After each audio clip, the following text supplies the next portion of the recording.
الحمد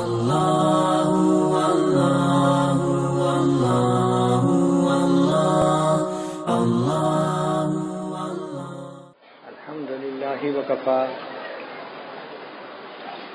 وسلام على عباده الذين اصطفى أما بعد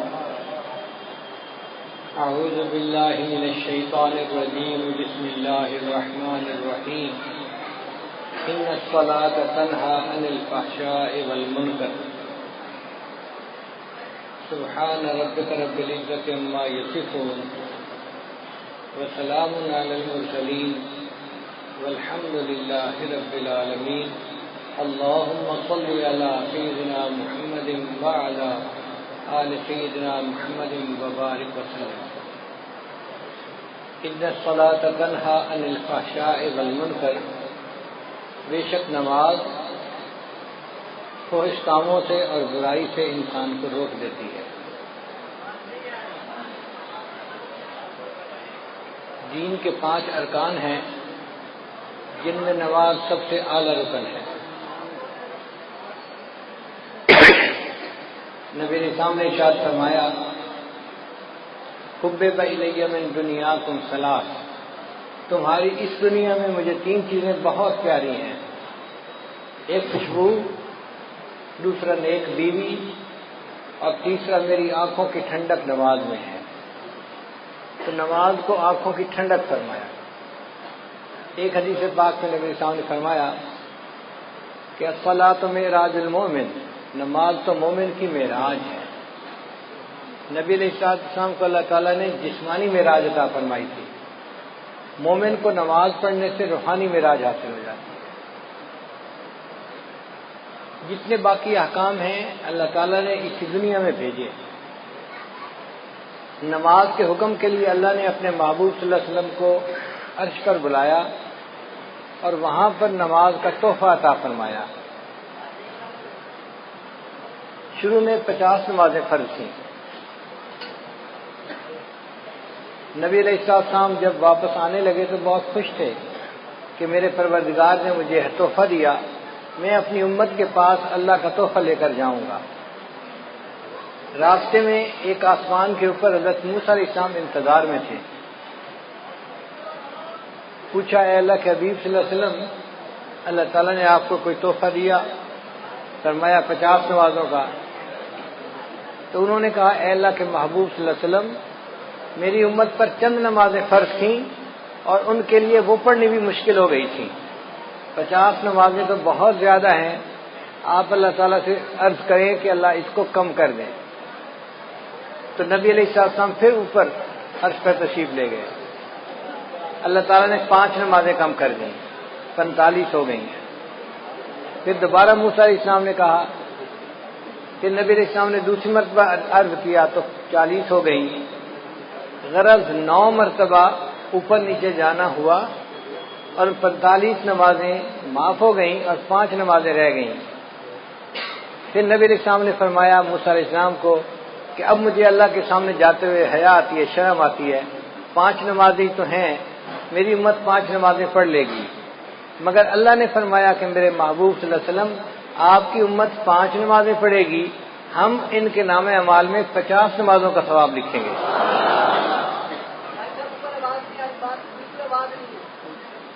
من جاء بالحسنۃ فلہ عشر امثالھا، اللہ تعالیٰ نے 10 گنا اجر دینے کا وعدہ فرمایا۔ اب یہاں پر 2-3 نکتے ہیں، وہ ذرا غور سے سنیے کہ نبی علیہ السلام نے مسجد اقصی میں سب انبیاء کی امامت فرمائی، تو حضرت موسیٰ علیہ السلام کیوں راستے میں بیٹھے تھے؟ حضرت ابراہیم علیہ السلام کیوں نہ بیٹھے؟ حضرت آدم علیہ السلام کیوں نہ بیٹھے؟ کوئی اور نبی علیہ السلام کیوں نہ بیٹھے؟ حضرت موسیٰ علیہ السلام راستے میں بیٹھے انتظار کیوں کر رہے تھے؟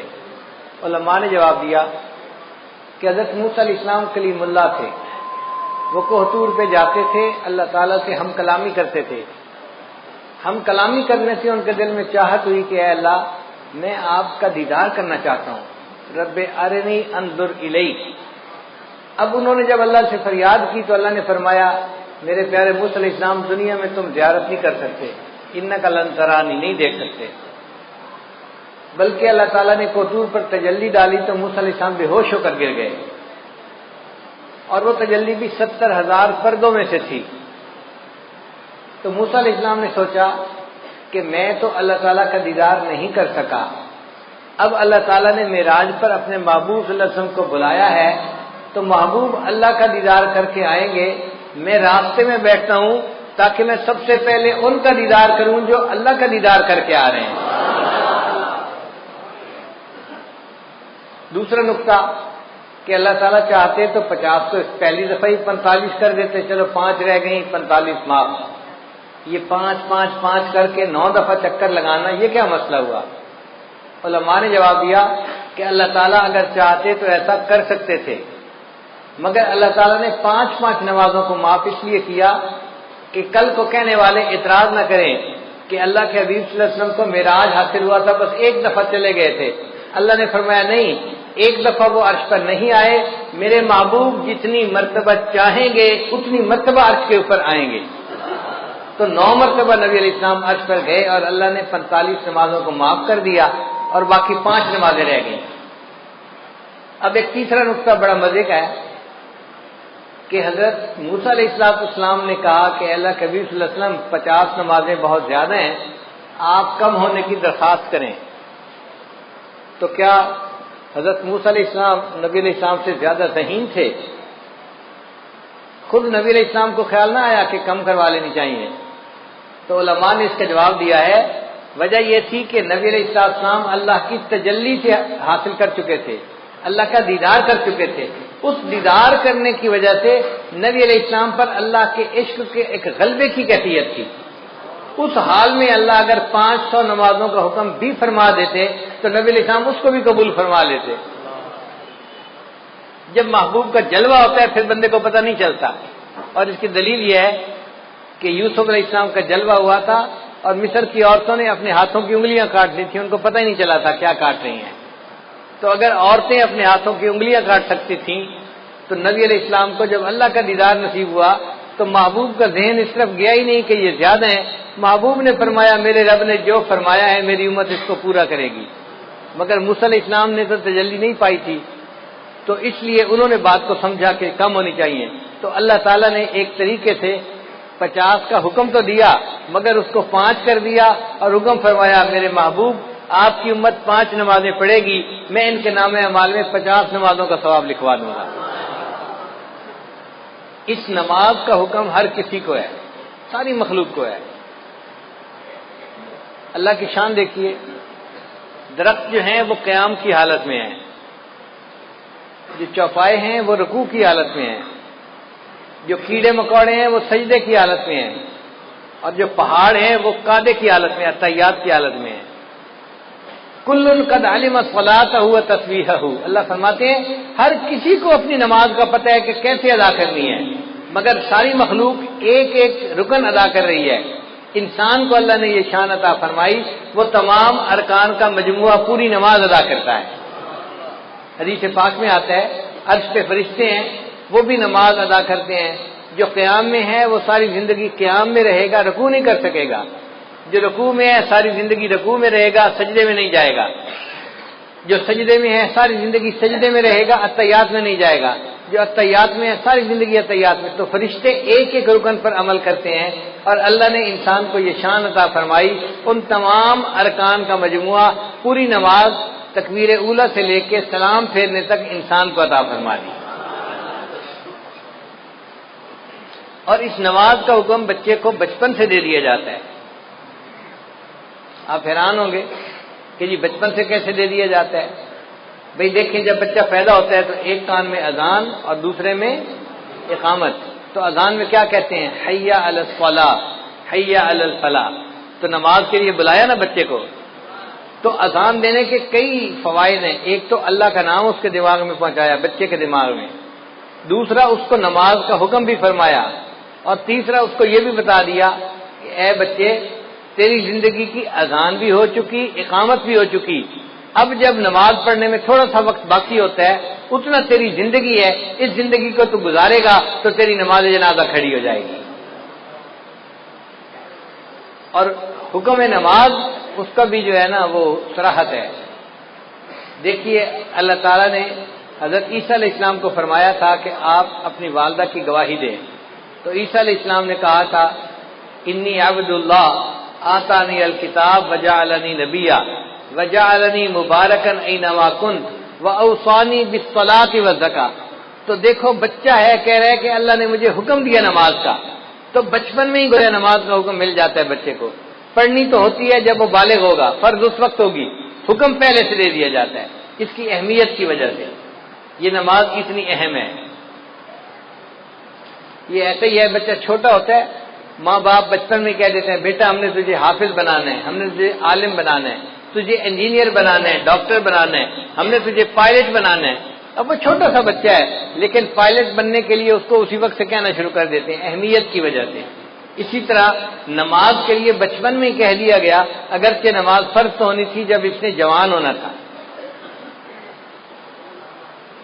صلاۃ عربی کا لفظ ہے اور اس کے جو حروف اصلی ہیں وہ 3 ہیں, صاد, لام اور الف. صلاۃ. اور جس لفظ کے یہ حروف ہوں اس کے 3 معنی ہوتے ہیں. ایک ہوتا ہے دعا کرنا, دوسرا ہوتا ہے تعظیم کرنا, اور تیسرا ہوتا ہے ٹیڑھے پن کو ٹھیک کرنا. تو نماز میں یہ تینوں صفات پائی جاتی ہیں. نماز میں تعظیم الہی بھی ہے. آپ دیکھیں تعظیم کے 4 طریقے ہوتے ہیں. کسی کو دیکھ کے ادب سے کھڑا ہو جائے, کسی کو دیکھ کے اس کے سامنے جھک جائے, کسی کو دیکھ کے اس کے پاؤں کے اوپر جو ہے وہ جا پڑے, یا کسی کو دیکھے تو اٹھ کے بیٹھ جائے. تو 4 طریقے تھے, اللہ نے نماز میں چاروں طریقے مکمل کر دیے. تو نماز میں تعظیم بدرجہ اتم موجود ہے. دوسرا ہوتا ہے کہ دعا کرنا. نماز میں دعا موجود ہے, ہم پڑھتے ہیں رب اجعلنی مقیم الصلاۃ ومن ذریتی, یہ دعا ہے جو ہم نماز میں مانگ رہے ہوتے ہیں. اور تیسرا معنی ہے ٹیڑھے پن کو ٹھیک کرنا. تو جیسے آگ کے ذریعے سے بانس اگر ٹیڑھا ہو تو اس کو سیدھا کر لیا جاتا ہے, اسی طرح نماز بھی اپنے نور کی گرمی سے انسان کے ٹیڑھے اخلاق کو ٹھیک کر دیتی ہے, انسان کو نیک بنا دیتی ہے.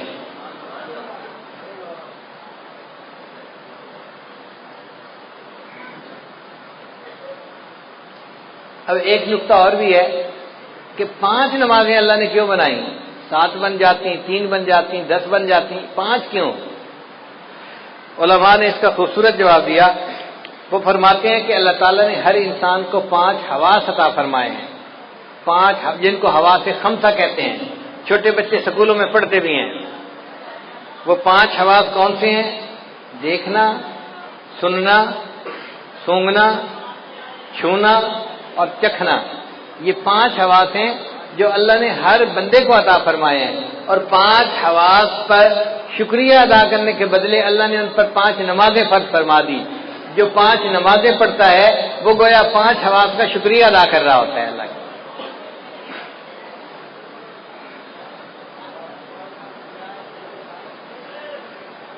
بعض علماء نے کہا کہ 5 نعمتیں بنیادی ہیں: کھانا, پینا,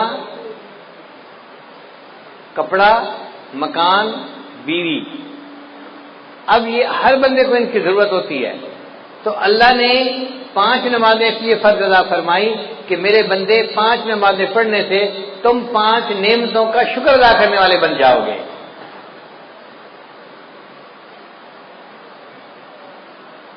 بعض علماء نے لکھا کہ 5 مصیبتیں ہیں جن میں سے ہر بندے نے گزرنا ہے. ایک ہے موت, دوسری ہے قبر, تیسرا ہے حشر, چوتھا ہے پل صراط, اور 5واں ہے میزان. یہ 5 ایسی مصیبتیں ہیں کہ جن میں سے ہر بندے کو گزرنا ہی ہے, چاہے نیک ہو یا بد ہو. اللہ نے 5 نمازیں فرض فرمائی. جو میرا بندہ 5 نمازیں پڑھے گا میں ان کو ان 5 مصیبتوں میں سے آسانی کے ساتھ گزار دوں گا.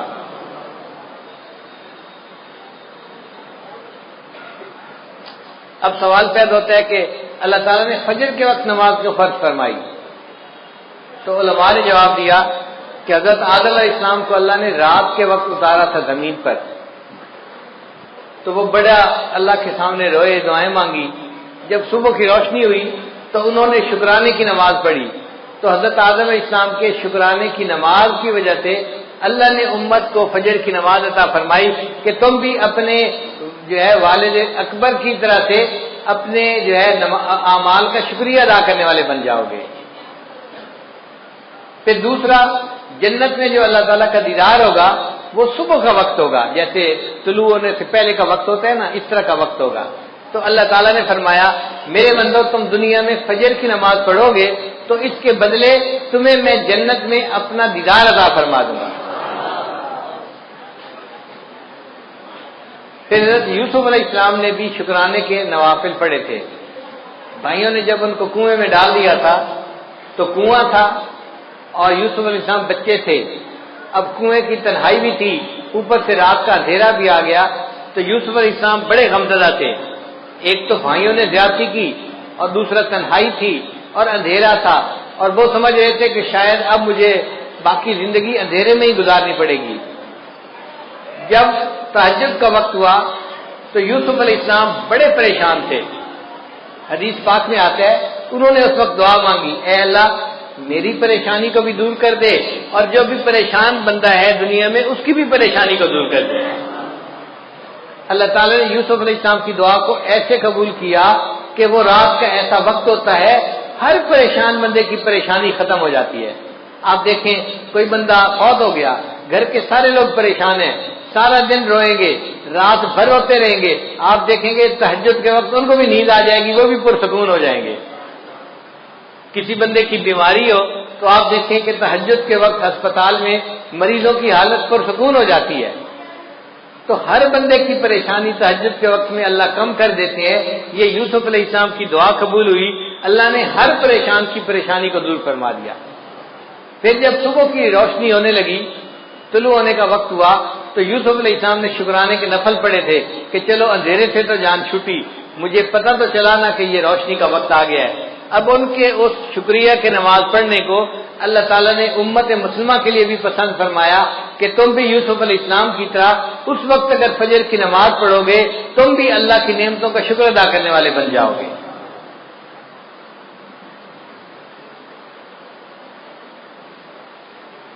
پھر ظہر کی نماز اللہ نے کیوں فرض فرمائی؟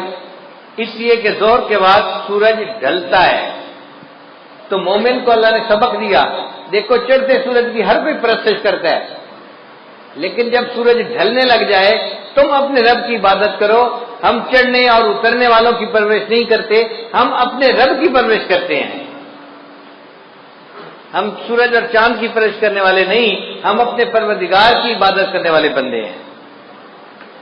پھر یہ کہ وہ گرمی کا وقت ہوتا ہے تو اللہ تعالیٰ نے فرمایا میرے بندو تم میں سے جو کوئی ظہر کی نماز پڑھے گا گرمی کے وقت میں، میں اس کے بدلے اس کے لیے قیامت کے دن کی گرمی کا جو ہے نا برداشت کرنا آسان کر دوں گا، اس کو میں عرش کا سایہ عطا فرما دوں گا۔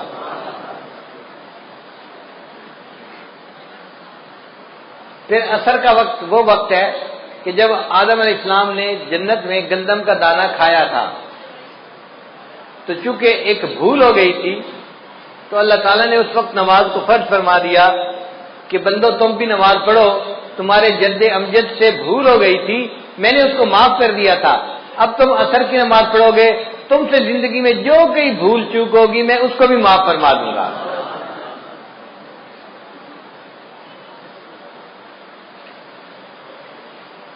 پھر عصر کے وقت حضرت یونس علیہ السلام کو مچھلی نے اپنے پیٹ سے باہر نکالا تھا، تو اللہ تعالیٰ نے فرمایا کہ میرے بندو تم بھی حالات کی مچھلی کے پیٹ میں پھنس سکتے ہو۔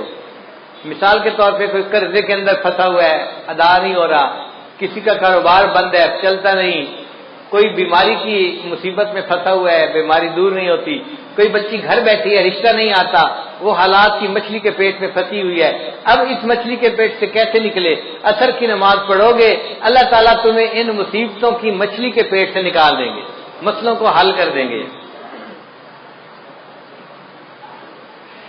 پھر قبر میں جو میت سے سوال جواب ہوتا ہے تو اس وقت عصر کا وقت ہوتا ہے، تو عصر کی نماز اس لیے قائم فرمائی کہ جو بندہ عصر کی نماز دنیا میں پڑھے گا اس کے لیے قبر میں سوال و جواب کا دینا اللہ آسان فرما دیں گے۔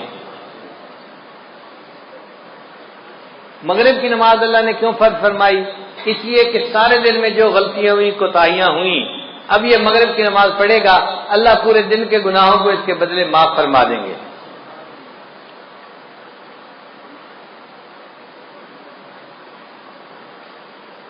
حضرت آدم علیہ السلام کی توبہ اللہ نے مغرب کے وقت قبول فرمائی تھی، تو امت محمدیہ کو مغرب کی نماز دی گئی کہ تم اگر مغرب کی نماز پڑھو گے اس کے بدلے ہم تمہاری زندگی کے سب گناہوں کو معاف کر دیں گے، تمہاری توبہ کو بھی قبول فرما لیں گے۔ اب عشاء کی نماز یہ اس امت کی خصوصیت ہے، پہلے کسی امت کو عشاء کی نماز نہیں ملی، عشاء کی نماز امت محمدیہ ہی کو ملی ہے۔ کیوں کہ نبی علیہ السلام کو جو معراج ملا تھا وہ عشاء کی نماز کے وقت ملا تھا۔ اللہ نے فرمایا میرے محبوب آپ کی امت عشاء کی نماز پڑھے گی، آپ کو تو میں نے جسمانی معراج عطا فرمایا، آپ کی امت کو عشاء کی نماز کے بدلے روحانی معراج عطا فرما دو۔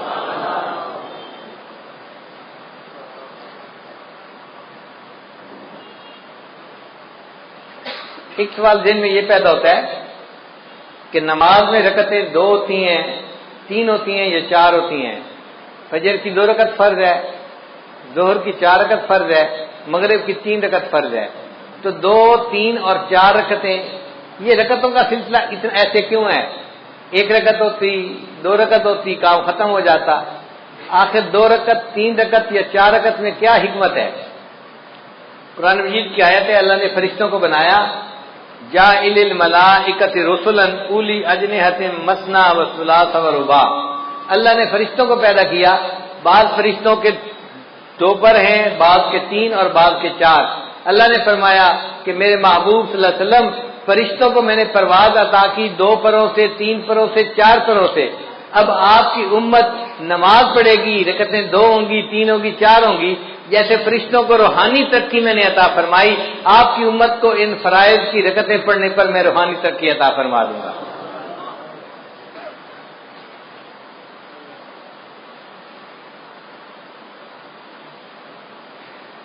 پھر کل رکعتیں جو انسان کے اوپر لازم ہیں وہ 17 ہیں، 2 فجر کی، 4 ظہر کی، 4 عصر کی، 3 مغرب کی اور عشاء کی 4 رکعت فرض اور 3 رکعت وتر، یہ 17 رکعتیں بنتی ہیں۔ تو 17 رکعتیں کیوں دی گئیں؟ علماء نے جواب دیا کہ نبی علیہ السلام نے معراج میں 17 چیزوں کی سیر کی تھی، 8 جنتوں کی، 7 آسمانوں کی، تو 7 اور 8 15 بن گئے، اور 1 عرش اور 1 کرسی، 17 ہو گئے۔ اللہ نے اپنے حبیب صلی اللہ علیہ وسلم کو 17 چیزوں کی سیر عطا فرمائی تھی، اس کے بدلے ہمارے اوپر 17 رکعتیں فرض فرما دی۔ امت ان 17 رکعتوں کو ادا کرے گی، میں ان کو بھی روحانی طور پہ سیر عطا فرما دوں گا۔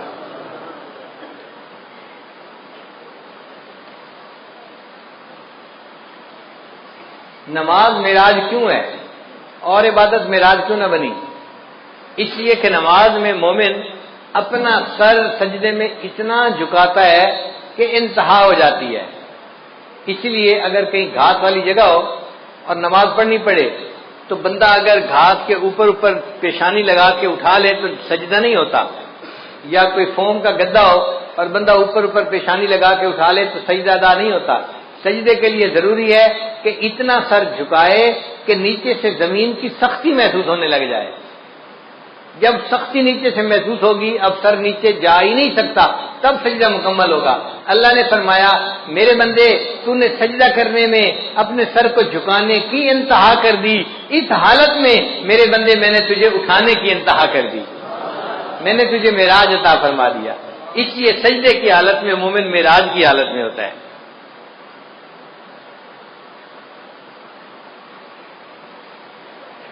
اب ایک اہم سوال کہ نماز میں سورہ فاتحہ پڑھنی کیوں ضروری ہے؟ نبی اسلام نے ارشاد فرمایا ان الصلاۃ تنہا، نبی اسلام نے فرمایا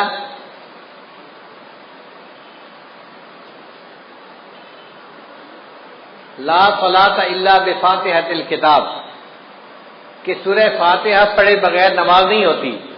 علماء نے لکھا ہے کہ فاتحہ پڑھنی ضروری ہے، اگر کسی بندے نے نماز میں فاتحہ پڑھ لی تو باقی کچھ بھی نہیں پڑھا، اس کی نماز ہو جائے گی۔ فاتحہ نہیں پڑھی تو نماز نہیں ہوتی، نماز فاتحہ پڑھنی ضروری۔ اتنی اہمیت کیوں ہے؟ اس کی وجہ ہے وہ ذرا سمجھ لیجئے کہ اللہ تعالیٰ نے جتنی آسمانی کتابوں میں اپنے معارف کو اتارا اس سب معارف کو اللہ نے قرآن مجید میں اتار دیا. پھر قرآن مجید میں اللہ نے جو کچھ نازل فرمایا اس کو اللہ نے سورہ بقرہ میں نازل کر دیا. پھر اللہ نے سورہ بقرہ میں جو کچھ نازل فرمایا اس کو سورہ فاتحہ میں نازل فرما دیا. اس لیے سورہ فاتحہ کو فاتحہ کہتے ہیں. یہ اوپننگ چیپٹر ہے قرآن مجید کا. اس کو باب القرآن کہتے ہیں. یہ قرآن پاک کا دروازہ ہے. یعنی پورے قرآن میں جو مضامین تھے وہ سارے کے سارے سورہ بقرہ میں آ گئے, سورہ فاتحہ میں آ گئے. ذرا اس پر غور کر لیجئے کہ سورہ فاتحہ میں کیسے آ گئے. سورہ فاتحہ میں الحمدللہ یہ دو الفاظ ہیں جو اللہ کی تعریف کرتے ہیں. اب پورے قرآن مجید میں اللہ کی جتنی تعریفیں ہیں, جتنی اللہ کی عظمت بیان ہوئی, اللہ کی کبریائی بیان ہوئی, وہ الحمدللہ کے لفظ میں سمٹ کے آ گئی کہ تعریفیں سب کس کے لیے ہیں؟ اللہ کے لیے. اور سچی بات یہ ہے کہ تعریفیں سجتی اللہ ہی کو ہیں. حتیٰ کہ اگر کوئی بندہ دوسرے بندے کی تعریف کرے تو وہ بھی اللہ کی تعریف کر رہا ہے. خامند بیوی کی تعریف کرے تو وہ بھی اللہ کی تعریف کرے. کیوں؟ بیوی کو کس نے بنایا؟ اللہ نے بنایا. بیوی خامند کے اچھے اخلاق کی تعریف کرتی ہے تو وہ اللہ کی تعریف کر رہی ہے. خامند کو اچھے اخلاق کس نے دیے؟ اللہ نے دیے. ماں باپ اولاد کی تعریف کریں تو اللہ کی تعریف. کیوں؟ اولاد کس نے دی؟ اللہ نے دی. ہم دنیا کی کسی چیز کی تعریف کریں وہ تعریف حقیقت میں اس کے پیدا کرنے والے کی تعریف ہے.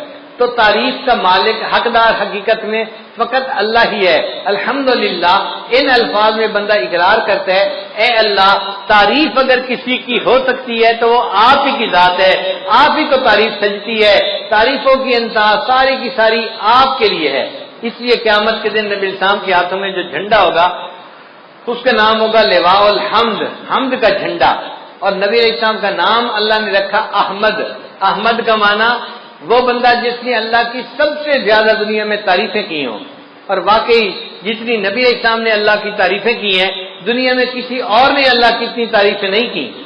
اور اس امت کا نام قیامت کے دن ہوگا حمادون, اللہ کی سب سے زیادہ تعریفیں کرنے والے. اور نبی علیہ السلام کو جنت میں جو گھر ملے گا, محل ملے گا, اس کا نام ہوگا بیت الحمد. تو اللہ تعالیٰ کے لیے سب حمد ہے. اس لیے فرشتے بھی کہیں گے وقیل الحمدللہ رب العالمین. تو سب تعریفیں کس کے لیے ہیں؟ تو الحمدللہ کے الفاظ نے اللہ تعالیٰ کی تمام تعریفوں کو اپنے اندر سمیٹ لیا. پھر آگے فرمایا رب العالمین, جو جہانوں کا رب ہے. رب کہتے ہیں آقا کو, مولا کو, پرورش دینے والے کو. جیسے ماں باپ بچے کی پرورش کرتے ہیں تو ماں باپ بیٹے کے رب ہوتے ہیں, مربی ہوتے ہیں. مالی پودے کی پرورش کرتا ہے, اس کو چھوٹے سے لے کے درخت تک جو ہے وہ لے جاتا ہے تو وہ اس کا مربی ہوتا ہے. اسی لیے یہ رب کی صفت پرورش دینے والے کی صفت ہے. اللہ تعالیٰ ساری کائنات کا رب ہے, وہ ساری کائنات کو پالتا ہے. پالنے کی صفت کس میں ہے؟ اللہ رب العزت کے اندر. اس لیے اللہ تعالیٰ نے انسان کو دنیا میں بھیجنے سے پہلے عالم ارواح میں پیدا فرمایا چھوٹے چھوٹے جسموں کے ساتھ, اور ان سے وعدہ لیا تھا الست بربکم, کیا میں تمہارا رب نہیں ہوں؟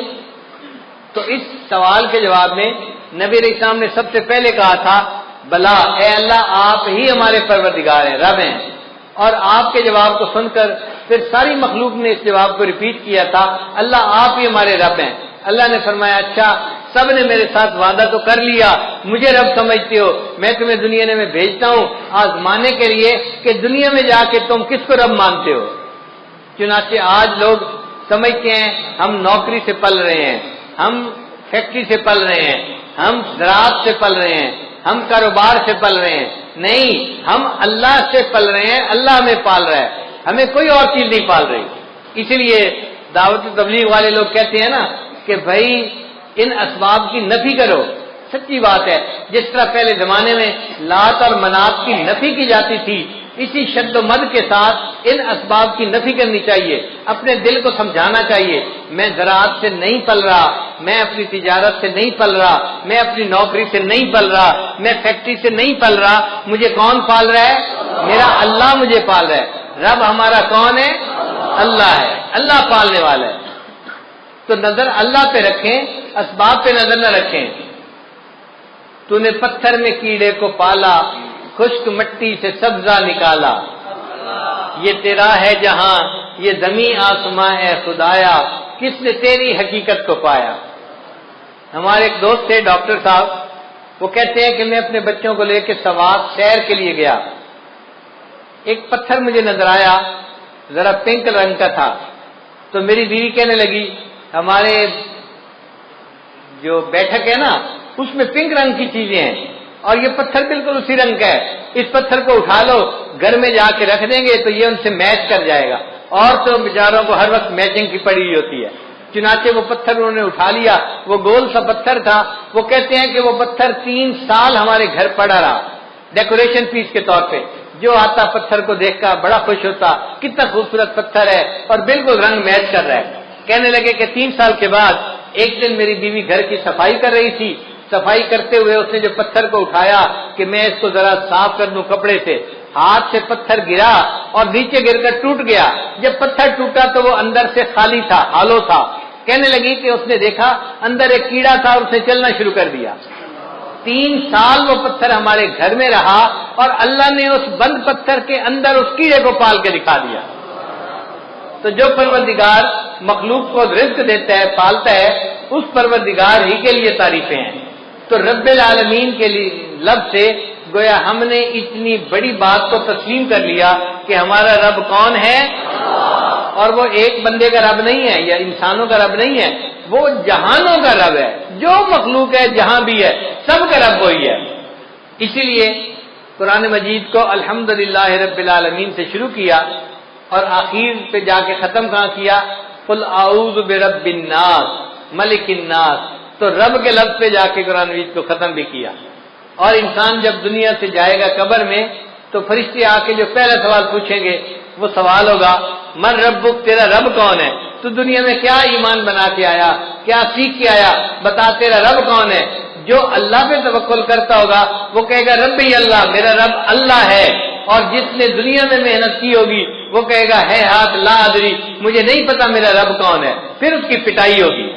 اس لیے یہ رب کے سبق کو ہم نے اچھی طرح یاد کرنا ہے تاکہ قبر میں بھی سوال کا جواب دینا آسان ہو جائے، اور قیامت کے دن بھی انسان اپنے رب کے سامنے کھڑے ہوں گے۔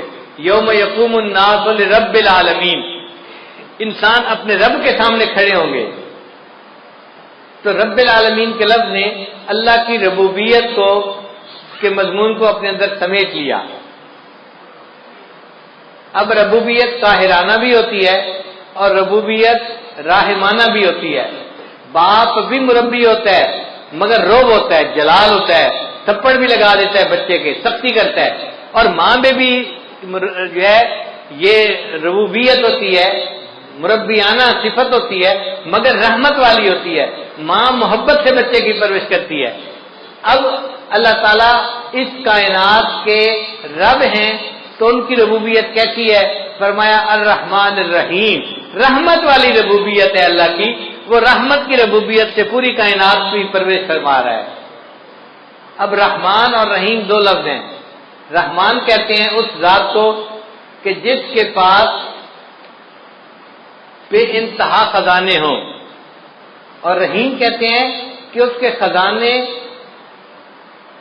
استعمال بھی بے انتہا ہو رہے ہوں۔ 2 صفتیں ہوتی ہیں، بندے کے پاس پیسہ بھی بہت زیادہ ہو اور دل بھی بہت بڑا ہو کہ اپنے پیسے کو غریبوں پہ تقسیم بھی کر رہا ہو۔ کئی مرتبہ بندہ سخی تو بڑا ہوتا ہے، پیسے ایک ڈھیلا پیسے کا نہیں ہوتا، اس کی سخاوت کس کام کی؟ یا بندے کے پاس پیسہ تو بہت ہوتا ہے، خرچ کرنے کی صفت نہیں ہوتی تو پیسہ کس کام کا؟ مزہ تو تب ہے کہ پیسہ ہو بھی بہت زیادہ اور خرچ کرنے کی عادت بھی خوب ہو اس کی۔ اللہ تعالیٰ میں یہ دونوں صفتیں موجود ہیں۔ اللہ کے پاس رحمتوں کے خزانے بھی بے انتہا ہیں اور اللہ کی رحمت خرچ بھی بے انتہا ہو رہی ہے، اپنے اور پرائے سب پہ خرچ ہو رہی ہے۔ رحمان کہتے ہیں اس کو جو دنیا میں اپنے اور پرائے سب پر رحمت فرماتا ہے۔ دیکھیں دنیا میں کافروں کو جو رزق ملتا ہے کون دیتا ہے؟ کافروں کو اولاد کون دیتا ہے؟ صحت کون دیتا ہے؟ رزق کھانے کو کون دیتا ہے؟ اللہ دیتا ہے۔ وہ کتنا رحیم ہے، رحمان ہے کہ جو ایمان والوں کو بھی رحمت نواز رہا ہے اور کافروں کو بھی رحمت سے نواز رہا ہے۔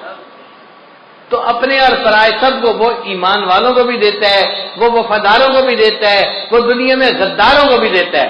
وہ بڑا کریم آقا ہے، اور قیامت کے دن اللہ تعالیٰ ایمان والوں کے ساتھ خاص رحمت فرمائیں گے. وَكَانَ بِالْمُؤْمِنِينَ رَحِيمًا. پھر رحمان کہتے ہیں کہ جس کی رحمت دنیا میں خاص ہو، اور رحیم کہتے ہیں کہ جس کی رحمت آخرت میں خاص ہو. تو رحمان اور رحیم کے دو لفظ لانے سے عجیب مضامین کو سمیٹ لیا گیا.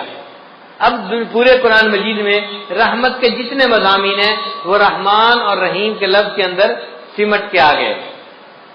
پھر اس کے بعد فرمایا مالک یوم الدین. اللہ تعالیٰ قیامت کے دن کا مالک ہے. ایک ہوتا ہے قیامت کے دن کا منصف ہونا، قاضی ہونا. بھائی دیکھیں جو قاضی ہوتا ہے نا وہ قانون کا پابند ہوتا ہے، وہ ملزم کی فیور نہیں کر سکتا. وہ کہتا ہے جی مجھے تو قانون کے مطابق فیصلہ کرنا تھا، میں تو مجبور تھا، میں فیور نہیں کر سکتا. اللہ تعالیٰ قیامت کے دن کے صرف منصف نہیں، مالک بھی ہیں. اور مالک کو اختیار ہوتا ہے وہ جس کی چاہے فیور کرے اور جس کو چاہے معاف فرما دے. تو اللہ نے فرمایا میں قیامت کے دن کا مالک ہوں، میں جس کو چاہوں گا قیامت کے دن اس کو معاف فرما دوں گا، اس کی بخشش فرما دوں گا. تو مضمون جتنا قیامت کا پورے قرآن مجید میں آیا اس کو مالک یوم الدین کے الفاظ نے اپنے اندر سمیٹ لیا. پھر اس کے بعد فرمایا ایاک نعبد. اے اللہ ہم آپ ہی کی عبادت کرتے ہیں. عبادت کے لائق فقط اللہ ہی کی ذات ہے. عبادت کس کی کرنی چاہیے؟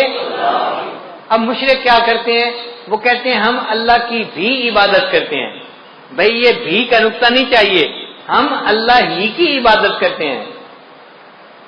اب کوئی بندہ کہے جی نقطے سے کیا بنتا ہے؟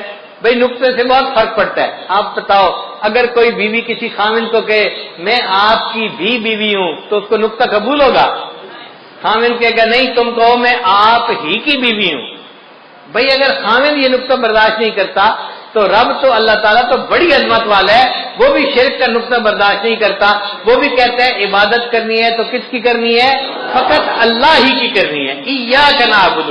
آپ ہی کی اللہ عبادت کرتے ہیں اور آپ ہی سے مدد مانگتے ہیں. ہمارے حاجت روا بھی آپ ہیں، مشکل کشا بھی آپ ہیں. اللہ ہمارے جو ہیں وہ کام کو سر انجام دینے والے آپ ہی ہیں. اللہ ہی کی طرف توجہ رکھنی ہے. تو مدد ہم کس سے مانگا کریں؟ اللہ سے مانگا کریں. مخلوق سے مدد مانگنے کی کوئی ضرورت نہیں. مخلوق مدد نہ مانگے، اللہ سے مدد مانگے جو حقیقت میں انسان کی ہر حال میں مدد کر سکتا ہے. مخلوق تو کبھی مدد کے لیے آ جائے گی اور کبھی کہے گی بھائی میں چاہتا ہوں کہ میں آپ کو قرض دے دوں، میرے حالات ساتھ نہیں دے رہے، میرا کاروبار ساتھ نہیں دے رہا، میری مجبوری ہے، میرے گھر والے ساتھ نہیں دے رہے. تو مخلوق تو مجبور ہوتی ہے، دوسرے کی مدد نہیں کر سکتی. ایسے مجبوروں سے مدد کیا مانگنا؟ مدد اس سے مانگو جس کو کوئی مجبوری نہیں، وہ جب چاہے جہاں چاہے جس کی چاہے ہر حال میں مدد کر سکتا ہے. اس کے بعد فرمایا اہدنا الصراط المستقیم. اللہ ہمیں سیدھے راستے کی رہنمائی فرما دیجیے. چنانچہ سب سے اہم چیز جو انسان کو مانگنی چاہیے وہ ہدایت ہے. اللہ سے یہ دعا مانگے اے اللہ مجھے سیدھے راستے کی رہنمائی فرما دیجیے. چنانچہ قرآن مجید میں ہدایت کے جتنے مضامین تھے وہ اہدنا الصراط المستقیم کے اندر سمٹ کے آ گئے. اب اللہ نے آگے بتا دیا کہ سیدھا راستہ کون سا ہے. تو یہ نہیں کہا کہ صراط القرآن والحدیث، قرآن اور حدیث کے راستے پہ چلنا وہ سیدھا راستہ ہے. اللہ نے فرمایا نہیں، صراط الذین انعمت علیہم، ان لوگوں کا راستہ جن پر اللہ تیرا انعام ہوا. وہ بندے جس راستے کے اوپر چلے ہم ان کے پیچھے چلیں گے، ان کی اقتداء کریں گے، ان کی پیروی کریں گے. تو نیک بندوں کی پیروی کرنے کو سیدھا راستہ بتایا گیا. اس لیے ہم جو اپنے بڑوں کی اقتداء کرتے ہیں حقیقت میں ہم اللہ کے نیک بندوں کی پیروی کر رہے ہوتے ہیں. اللہ وہ نیک بندے کون سے ہیں؟ اللہ نے فرمایا 4 ہیں، ان کی عبادت ان کی پیروی کرنا. کون سے؟ من النبیین والصدیقین والشہداء والصالحین. انبیاء، صدیقین، شہداء اور صالحین، ان 4 کی بات ماننا، ان کے راستے کے اوپر چلنا، تم سیدھے راستے پر چلنے والے بن جاؤ گے. تو 4 کی ماننا اور 4 کی مت ماننا. اللہ وہ 4 جن کی نہ مانے وہ کون سے ہیں؟ اللہ فرماتے ہیں غیر المغضوب علیہم ولا الضالین، وہ جن پر غضب ہوا اور جو راستے سے بھٹک گئے وہ 4 لوگ ہیں، ان کی نہ ماننا. اللہ 4 کی تفصیل کر دیجئے. اللہ فرماتے ہیں وہ ہیں یہود اور نصارہ اور مشرکین اور ملحدین، یہ 4 لوگ ہیں، ان کے راستے پہ بالکل نہیں جانا تم نے۔ تو 4 کی ماننی ہے، 4 کی نہیں ماننی۔ جن کی ماننی ہے وہ انعام یافتہ لوگ ہیں، انبیاء، صدیقین، شہداء اور صالحین، اور جن کی نہیں ماننی وہ ہیں یہود، نصارہ، مشرکین اور ملحدین۔ اللہ تعالیٰ ہمیں ان 4 مغضوب علیہم لوگوں کے راستے پر قدم اٹھانے سے محفوظ فرمائے، اور ہمیشہ اپنے انعام یافتہ بندوں کے راستے پہ چلنے کی اللہ ہمیں توفیق عطا فرمائے۔ اس لیے چونکہ پورے قرآن مجید کے مضامین کا خلاصہ سورہ بقرہ میں آ گیا، اللہ تعالیٰ نے سورہ بقرہ کا نماز میں پڑھنا لازم کر دیا، فرمایا لا صلاۃ الا بفاتحۃ الکتاب۔ اس لیے سورہ فاتحہ کا پڑھنا ضروری ہے۔ ہم جب نماز پڑھیں تو سورہ فاتحہ کے ایک ایک لفظ کے مضمون پر غور کریں اور سوچیں کہ اللہ نے کیا حکم دیا اور ہمیں اس کے مطابق اپنی زندگی کو بنانے کی ضرورت ہے۔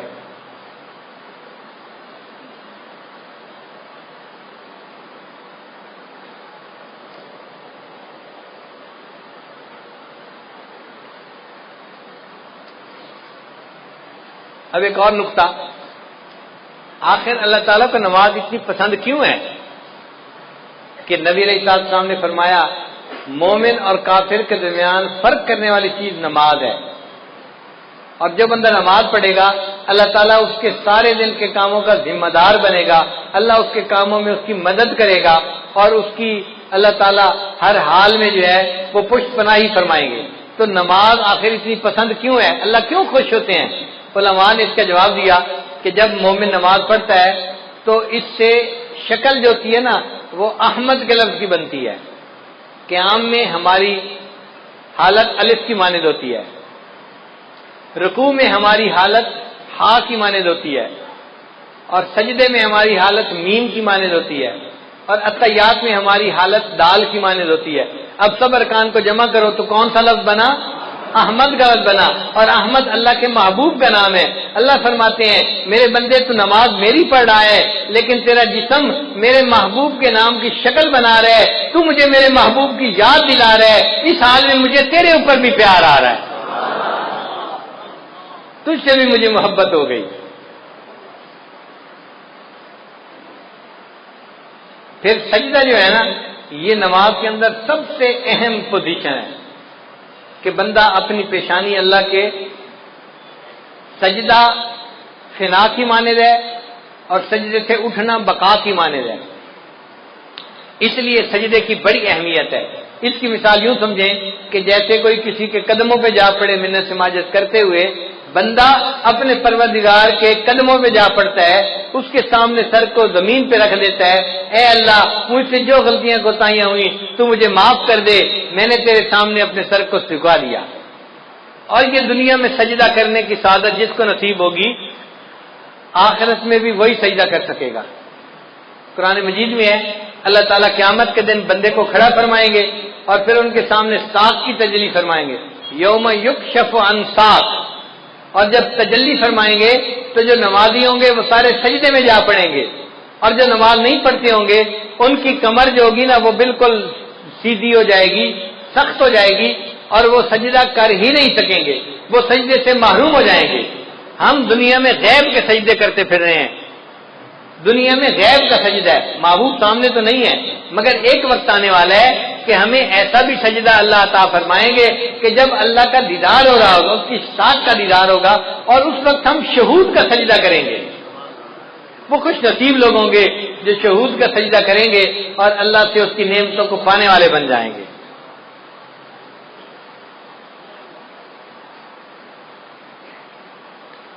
اس لیے قرآن مجید میں ہے کہ جو لوگ جہنم میں جائیں گے ان سے فرشتے پوچھیں گے اور تمہیں جہنم سے بچانے والا کوئی نہیں تھا، تم کیا کرتے تھے جو جہنم میں آ گئے؟ تو وہ کہیں گے لم نکو من المصلین، ہم نمازی نہیں تھے، ہم بے نمازی تھے، اس لیے ہمیں جہنم میں بھیجا گیا۔ تو جہنم میں جانے کی جو بڑی وجہ ہوگی وہ بے نمازی ہونا ہے۔ اس لیے ہمیں نماز کی پابندی کرنی چاہیے اور نماز کو بہت اہتمام کے ساتھ پڑھنا چاہیے۔ عورتیں نماز میں سستی کرتی ہیں، گھر کے کاموں کی وجہ سے نمازیں قضا کر بیٹھتی ہیں، یہ بہت بڑی کوتاہی ہے، اس سے بچنے کی ضرورت ہے۔ اور ایک نقطہ یاد کر لیجئے کہ اگر نماز پڑھنا اور یا کوئی کام کرنا دو آپشن سامنے آئیں تو ہمیشہ نماز پہلے پڑھیں، کام کو پیچھے چھوڑیں۔ لوگوں کی عادت ہوتی ہے اور جی یہ کام کر لیتے ہیں پھر نماز پڑھ لیں گے، نہ نہ نہ، یہ بڑی غلطی ہے۔ پہلے نماز پڑھیں پھر کام کریں۔ عورتیں یہی تو کہتی ہیں میں مہمانوں کو چائے دے دوں پھر نماز پڑھ لیتی ہوں، اور مہمانوں کو چائے دیتے دیتے نماز قضا ہو جاتی ہے۔ میں یہ کام کر لوں پھر نماز پڑھ لوں گی، اور اس کام کے کرتے کرتے نماز قضا ہو جاتی ہے۔ تو عورتیں یہ بات توجہ سے سنیں، جب نماز اور کسی کام کے درمیان چوائس آئے تو کس کو چوز کرنا چاہیے؟ نماز کو چوز کرنا چاہیے، نماز کو مقدم کرنا چاہیے۔ ہم نماز کو چوز کریں گے، اللہ اس کے بدلے دنیا کے کاموں میں ہماری مدد فرما دیں گے۔ ہم ایک مرتبہ پشاور سے واپس اسلام آباد کی طرف آ رہے تھے، راستے میں عصر کا وقت ہو گیا، اول وقت تھا۔ میں نے دوستوں کو کہا کہ بھائی نماز کے لیے روکو، پہلے نماز پڑھیں گے پھر آگے سفر کریں گے۔ مسجد چھوٹی سی تھی، 10-12 بندے نماز پڑھ سکتے تھے، اور 5-7 تو ہم ہی تھے۔ ہم نے نماز پڑھنی شروع کی، اتنے میں ایک اور گاڑی والے آ کے رکے۔ 4-5 بندے تھے، سب داڑھی والے، ایسے لگتا تھا جیسے جماعت میں جانے والے بندے ہوں۔ ان میں سے 2 بندے ایک گاڑی میں سے نیچے اتر آئے کہ نماز پڑھ لیتے ہیں۔ ایک نے کہا یار چھوٹی سی مسجد ہے، تنگی ہوگی، آگے کوئی 50 میل کے فاصلے پہ ایک بڑی مسجد ہے، وہاں جا کے نماز پڑھیں گے۔ تو اس کے کہنے پہ جو مسجد میں آئے تھے وہ بھی واپس چلے گئے اور وہ گاڑی والے چلے گئے۔ ہم نے نماز پڑھی، نماز پڑھ کے ہم اسلام آباد کی طرف روانہ ہوئے۔ ہم 5 کلومیٹر آگے آئے تو ہمیں پتہ چلا کہ وہ جو کار میں چند لوگ بیٹھے ہوئے تھے ان کی گاڑی کا ایکسیڈنٹ ہوا تھا، کار بالکل تباہ ہو گئی تھی، اور کھڑے وہاں لوگوں نے بتایا کہ اس میں سے 2 بندے فوت ہو گئے تھے۔ اب بتائیں کہ ان لوگوں نے وقت کی نماز ادا نہیں کی تھی۔ اگر چھوٹی مسجد میں نماز پڑھ لیتے اور پھر موت آتی تو وقت کی نماز ادا کر کے موت آتی، اب ان کو نماز پڑھے بغیر موت آ گئی۔ اس لیے جب نماز کا وقت آئے پہلے نماز پڑھیں پھر باقی جو بھی کام ہے وہ کریں، اور اگر اس طرح کریں گے تو اللہ مدد کریں گے۔ ایک عرب کا واقعہ سن لیں، میں اپنی بات کو مکمل کرتا ہوں کہ وہ دیہاتی آدمی تھا اور اس کا نہری پانی کا معاملہ تھا اور زمین میں پانی دینے کا مسئلہ تھا۔ تو بیوی نے کہا دیکھیں فصل خشک کھڑی ہے، آپ پہلے پانی دے دیں اور پھر آپ اگر نماز کا وقت بچے تو جائیں، ورنہ اگر جمعہ قضا بھی ہو گیا تو کیا فرق پڑتا ہے۔ اس نے کہا ہرگز نہیں، میں جا کے جمعہ پڑھوں گا اور پھر بعد میں آ کے دیکھوں گا پانی کا وقت بچتا ہے یا نہیں بچتا۔ دونوں وقت ایک جیسے تھے، ادھر جمعے کا وقت تھا، ادھر پانی کا وقت تھا۔ خیر بیوی چپ ہو گئی۔ اب جب وہ جمعے کے لیے نکلنے لگا نا تو پتہ چلا کہ ان کا جو اونٹ تھا وہ کہیں بھاگ گیا تھا۔ تو بیوی نے پھر شور مچایا، دیکھیں ہمارے پاس اونٹ اتنا قیمتی ہے، سواری کے کام آتا ہے، اور ہم دوسرا اونٹ تو خرید نہیں سکتے، اونٹ کہیں کھل کے چلا گیا ہے، ابھی تو قریب قریب ہوگا، آپ اونٹ کو ڈھونڈ لیں مل جائے گا، جمعہ بعد میں پڑھ لینا، زور پڑھ لینا اور اونٹ کو تلاش کر لینا۔ اس نے کہا کہ نہیں، میں پہلے جمعہ پڑھوں گا بعد میں آ کے اونٹ کو تلاش کروں گا۔ وہ بندہ خیر جمعہ پڑھنے چلا گیا۔ اللہ کی شان دیکھیں، جب جمعہ پڑھ کے گھر واپس آیا کیا دیکھتا ہے کہ اونٹ دروازے کے اوپر بندھا ہوا ہے۔ اس نے بیوی سے پوچھا یہ اونٹ کیسے آیا؟ بیوی کہنے لگی میں گھر بیٹھی آٹا گوندھ رہی تھی کہ مجھے باہر کتوں کے بھونکنے کی آواز آئی۔ میں نے گھر کا دروازہ کھول کے دیکھا تو میں نے دیکھا کہ 4-5 کتے اس کے پیچھے لگے ہوئے تھے اور یہ اونٹ بھاگتا ہوا اپنے گھر واپس آ رہا تھا۔ جب یہ دروازے کے قریب پہنچا تو میں نے اس کی مہار پکڑ کے دروازے کے ساتھ باندھ دیا۔ اللہ نے کتوں کے ذریعے سے اونٹ کو ویسے ہی گھر پہنچا دیا۔ اس نے کہا چلو اللہ نے میرا ایک کام تو کر دیا، اب میں جاتا ہوں اور جا کے زمین کو پانی بھی لگاتا ہوں۔ اللہ کی شان، جب وہ پانی لگانے کے لیے گیا تو کیا دیکھتا ہے اس کی پوری زمین کو پانی لگا ہوا ہے۔ وہ بڑا حیران کہ یہ پانی کیسے لگ گیا میری زمین کو۔ ابھی وہیں کھڑا تھا کہ اس کا جو ہمسایہ تھا نا دیہاتی، وہ آیا زمیندار اور کہنے لگا بھئی مجھے معاف کرنا، میں نے اپنی زمین کو پانی لگانا تھا، میرا نمبر پہلے تھا، آپ کا نمبر بعد میں تھا۔ جب میں نے اپنی زمین کو پانی لگایا تو میرے اور تمہارے زمین کے درمیان جو سوراخ بنا ہوا تھا نا وہ کھلا ہوا تھا، مجھے اس کا پتہ نہیں تھا، میں اپنی زمین کو پانی لگاتا رہا، جب لگا کے دیکھا تو تمہاری زمین کو پورا پانی لگ چکا تھا۔ اللہ نے جمعہ کی نماز پڑھنے کے بدلے اس کی زمین کو پانی بھی لگوا دیا اور اس کے اونٹ کو بھی واپس گھر پہنچا دیا۔ ہم اگر نماز پڑھیں گے اللہ تعالی ہمارے کاموں کو سنواریں گے اور ہماری سرپرستی فرمائیں گے۔ اس لیے نماز کو اہمیت دینی چاہیے اور ہرگز قضا نہیں کرنی چاہیے۔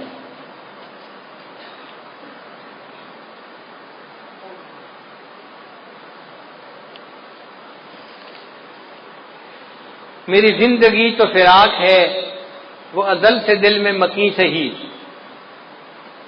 اللہ تعالیٰ ازل سے ہے دل میں مگر دنیا میں ہے تو فراق نا. میری زندگی تو فراق ہے وہ ازل سے دل میں مکی سے ہی. وہ نگاہ شوق سے دور ہے رگے جاں سے لاکھ کری سہی. بندہ دعا مانگتا ہے اللہ ہمیں اپنے گھر کا دیدار عطا فرما, حج عمرے کی سعادت عطا فرما. کئی مرتبہ سعادت نہیں ملتی تو شاعر کہتا ہے تیرا در تو ہم کو نہ مل سکا تیرے راہ گزر کی زمین سے ہی. تیرا در تو ہم کو نہ مل سکا تیرے راہ گزر کی زمین سے ہی. ہمیں سجدہ کرنے سے کام ہے جو وہاں نہیں تو یہی صحیح. اللہ سجدہ کرنا ہے نا, وہاں جا کے نہیں کر سکے تو یہاں تجھے سجدہ کرتے ہیں. اور آخر پہ کہتے ہیں سرے طور ہو سرے حشر ہو ہمیں انتظار قبول ہے. آج دنیا میں ہم غیب کے سجدے کر رہے ہیں, اللہ ہمیں قیامت کے دن دیدار کے ساتھ سجدہ عطا فرمائیں گے. سرے طور ہو سرے حشر ہو ہمیں انتظار قبول ہے. وہ کبھی ملے وہ کہیں ملے, وہ کبھی صحیح وہ کہیں صحیح. اللہ ملنے کا وعدہ تو کرے, کہیں ملنے کا وعدہ کرے, کبھی ملنے کا وعدہ کرے. ہم انتظار کرنے کے لیے تیار ہیں مگر ہم آپ کا دیدار کر کے رہیں گے اور قیامت کے دن آپ کے قدموں پہ سر سجدے میں ڈال کر رہیں گے. اللہ تعالی ہمیں نماز کا پکا پابند بنا دے. وآخر دعوانا ان الحمد للہ رب العالمین.